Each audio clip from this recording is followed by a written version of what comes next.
Hydro power project हो, mineral resources का extraction हो या हमारे यहाँ और भी कई साधन हैं, इसके लिए कोई भी ध्यान नहीं दिया।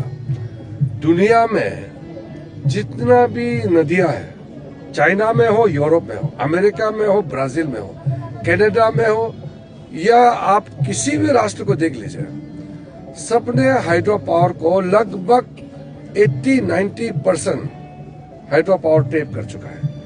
और नेपाल ने भी, भूटान का तो पूरा इनकम ही हाइड्रो पावर जनरेशन से आता है।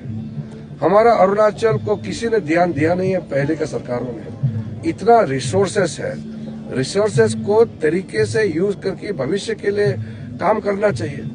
लेकिन इन्वायरमेंट का जो कंसर्न है उसको बिल्कुल एड्रेस करना चाहिए।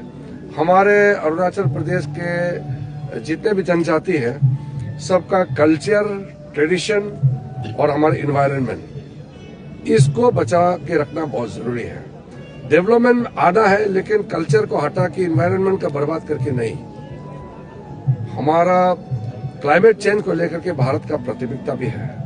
हम लोगों ने एक ग्रीन एनर्जी का ट्रांजिशन मोड में काम शुरू किया है। तो कोयला जला करके इन्वायरमेंट खराब करके लोगों का सेहत बर्बाद करना नहीं है। हम क्लीन एनर्जी की ओर जा रहे हैं, जिसमें अब एथेनॉल का हमारा पॉलिसी हो या हाइड्रो पावर का हो या न्यूक्लियर एनर्जी हो।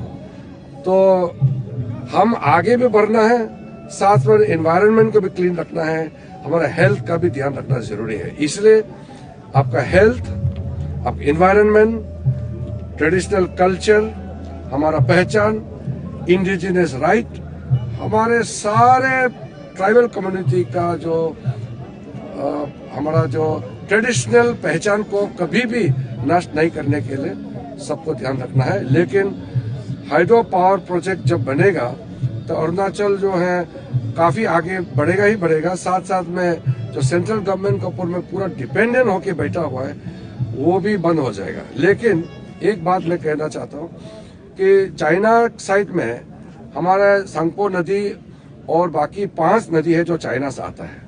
अगर हम लोग इसको इस्तेमाल नहीं करेंगे, कल को चाइना उसको डाइवर्ट कर देंगे या डैम बना करके कहीं और उसको इस्तेमाल करेंगे, तो उनका राइट पहले बन जाएगा। नदी तो किसी एक आदमी, एक कम्युनिटी का नहीं होता है। वो जितना नदी लंबा होता है, नदी का किनारे में जो भी बैठता है, सबका अधिकार होता है। लेकिन हम अगर यहाँ प्रोजेक्ट बना लेंगे, अगर अरुणाचल में, इंडिया के अंदर में जो चाइना तिब्बत से नदियां आती हैं, उन नदियों पर हम प्रोजेक्ट बनाएंगे तो हमारा एक रिपेरियन राइट होता है, हमारा उस पर अधिकार बनता है। तो इंटरनेशनल कन्वेंशन के हिसाब से जब कोई नदी का इस्तेमाल कर रहा है तो उसके ऊपर वाला वो नदी को डाइवर्ट नहीं कर सकता है। ये नदी सबका है, ये सिर्फ चाइना का नदी नहीं है। ये नदी इंडिया से होते हुए बांग्लादेश तक जाता है, फिर ये बे ऑफ बंगाल जाता है। तो इसलिए चाइना तो ऑलरेडी डैम, छोटा छोटा डैम तो बना लिया। उनका बड़ा प्रोजेक्ट बनने से पहले भारत को इस नदी को लेकर के, चाहे वो सांगपो सियांग नदी हो, चाहे वो लोहित हो, चाहे वो सुबनसिरी हो, नामग्यामचू हो या तवांगचू हो, जितना भी नदी तिब्बत चाइना से आता है, उन नदी को हम इस्तेमाल करके अपना अधिकार जमाना चाहिए। साथ साथ हमारा लोकल, ट्राइबल और इंडिजिनस लोगों का अधिकार को भी ध्यान में रखना है। इन्वायरमेंट को बिल्कुल हम लोग कॉम्प्रोमाइज नहीं करेंगे, इन्वायरमेंटल इशू को।